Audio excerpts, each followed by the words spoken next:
बचाव बहुत कम रह जाता है। अब यहाँ से आगे की यात्रा एक अनजान और रहस्यमय स्थान में होगी, जहाँ गहरा अंधेरा है। यहाँ इतना अंधेरा है कि हम अपनी आंखों से भी कुछ नहीं देख पाएंगे। यहाँ देखने के लिए हमें इंफ्रारेड विजन की जरूरत पड़ेगी। हम अपनी पृथ्वी से बहुत दूर आ चुके हैं, लेकिन ब्रह्मांड के सापेक्ष में यह हमारा एक मामूली सा स्टेप है। यहाँ से हमें चारों ओर अरबों तारे दिखाई दे रहे हैं, लेकिन अभी हम सबसे नजदीकी तारामंडल की ओर बढ़ रहे हैं। यह है हमारा पड़ोसी सौर मंडल। यह हमसे इतना दूर है कि हमारे सूर्य के प्रकाश को इस तारामंडल तक पहुंचने में 4.3 सालों का वक्त लगता है। इस तारामंडल का नाम है अल्फा सेंटोरी।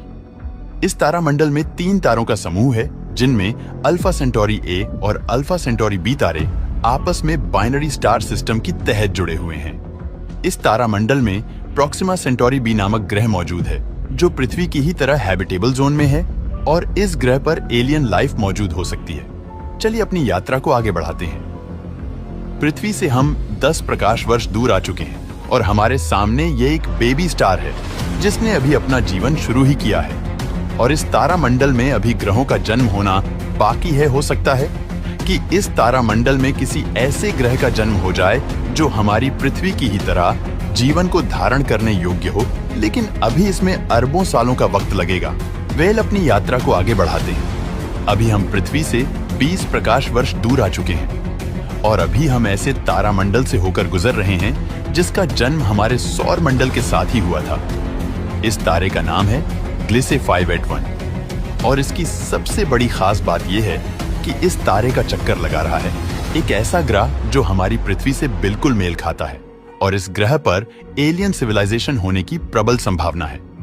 वैसे तो हमारी मिल्की वे गैलेक्सी में अरबों तारे हैं, जिनकी यात्रा करना तो दूर, उनको पूरे जीवन काल में गिनना भी संभव नहीं है। तो चलिए अपनी यात्रा को आगे बढ़ाते हुए मिल्की वे गैलेक्सी से बाहर निकलते हैं। यह है हमारी मिल्की वे गैलेक्सी, जो अरबों तारों का घर है, जिनमें से हमारा सूर्य भी एक है। ये गैलेक्सी इतनी विशाल है कि अगर इसके एक छोर से प्रकाश यात्रा करे तो लाइट को भी इसके एक छोर से दूसरे छोर तक पहुंचने में 1 लाख सालों का समय लगेगा। लेकिन ब्रह्मांड में मौजूद बड़ी बड़ी विशालकाय गैलेक्सियों के सामने हमारी गैलेक्सी कुछ भी नहीं। यूनिवर्स में मिल्की वे से भी कई गुना बड़ी गैलेक्सियां मौजूद हैं। तो चलिए अपने सौर प्रणाली और अपनी गैलेक्सी को पीछे छोड़ते हुए इंटरगैलेक्टिक स्पेस में प्रवेश करते हैं। इंटरगैलेक्टिक स्पेस में प्रवेश करके हमें दूर दूर तक अरबों गैलेक्सियां दिखाई दे रही हैं, लेकिन यह सभी गैलेक्सियां झुंड में हैं और यह है हमारी गैलेक्सियों का झुंड, जिसमें हमारी गैलेक्सी मिल्की वे और अन्य पड़ोसी गैलेक्सियां मौजूद हैं। गैलेक्सियों के इस छोटे से